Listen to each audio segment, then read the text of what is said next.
ไม่ได้มาแก้ข้อที่11เนาะข้อที่11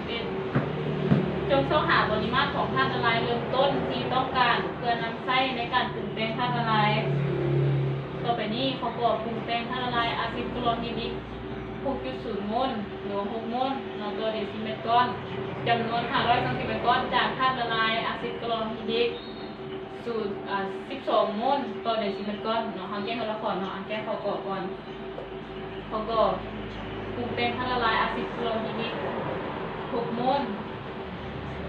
จำนวน500ซมก้อนจากธาตุละลายเข้มข้นและธาตุละลาย12 โมล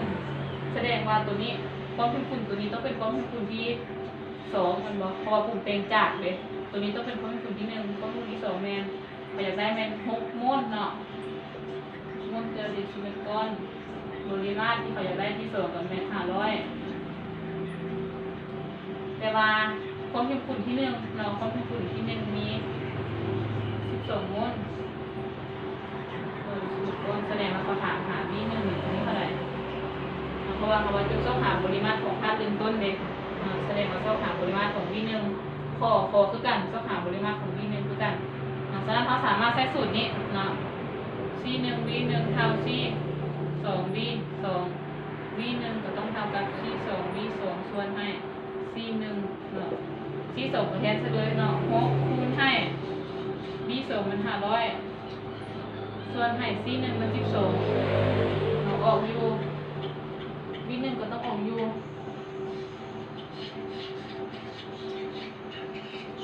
250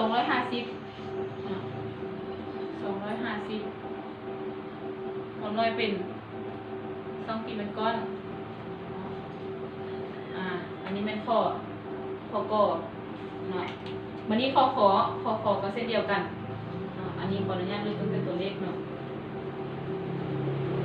อันนี้ข้อป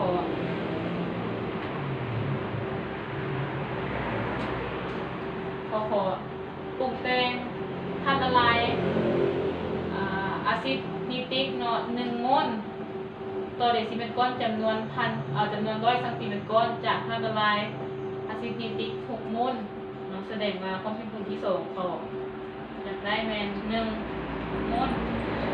ต่อเดซิเมตรก้อนบอกจำนวนที่เขาอยากได้เป็น100ปริมาตร100ซมก้อนเนาะจากธาตุละลายเนาะธาตุละลายที่เขามีอยู่ในนี้เป็นความเข้มข้น6 โมล